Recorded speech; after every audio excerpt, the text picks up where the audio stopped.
Hello viewers, welcome to Ganesh Singh machine Guntur.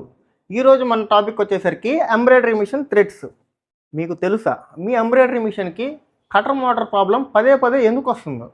మీరు వాడే దారం ఏందో మీకు తెలుసా కనీసం? దాని గురించి అయితే ఇవాళ మనం డిస్కస్ చేద్దాం. మార్కెట్లో చాలా వరకు పాలిస్టర్ దారాలే దొరుకుతున్నాయి. వన్స్ మీరు దారపు కండ్లో నుంచి సూదిలో దారం ఎక్కించేసే వాడరు కదా.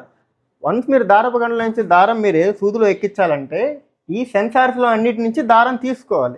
ఇలా దారం తీసుకున్నప్పుడు పాలిస్టర్ దారానికి హార్డ్నెస్ ఎక్కువ ఉండిద్ది కాబట్టి ఈ సెన్సార్స్లో వచ్చేటప్పుడు ఆ హార్డ్నెస్ వల్ల సెన్సార్ అనేది కట్ అయ్యిద్ది. అదే హార్డ్నెస్ మీకు కిందకు వచ్చినప్పుడు కటర్ మోటార్ బ్లేడు కట్ చేయాలనుకున్నప్పుడు ఆ దారాన్ని కట్ చేయలేదు.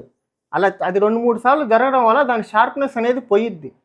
అదే మీరు విస్కోస్ థ్రెడ్స్ వాడారనుకోండి, అది మీకు తొందరగా దారం కట్ అయ్యిద్ది, కటర్ మోటార్ లైఫ్ కూడా ఎక్కువ వచ్చిద్ది. ఎందుకంటే మార్కెట్లో ఉండేది ఒకసారి చూసుకోవాలి, ఏ టైప్ ఆఫ్ థ్రెడ్స్ మనం యూజ్ చేస్తున్నామా అని చెప్పి. ప్రతిదీ దొరికేది విస్కోస్ అని చెప్పి కూడా చాలామంది అమ్మేస్తూ ఉంటున్నారు. మీకు తెలియాలి, విస్కోస్కి పాలిస్టర్కి తేడా తెలియాలి. మీరు విస్కోస్ వాడితేనే మీ లైఫ్, మీ మిషన్ లైఫ్ అనేది ఎక్కువ కాలం వచ్చింది. మరి అయితే 100% ఒరిజినల్ విస్కోస్ థ్రెడ్స్ కావాలనుకుంటున్నారా?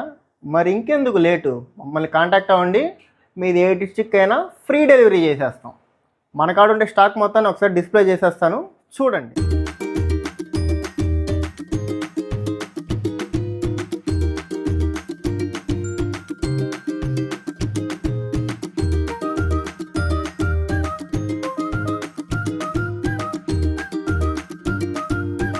ఇలాంటి మరిన్ని అప్డేట్స్ కోసం మన ఛానల్ వచ్చేసరికి ఫాలో చేయండి, లైక్ చేయండి, షేర్ చేయండి.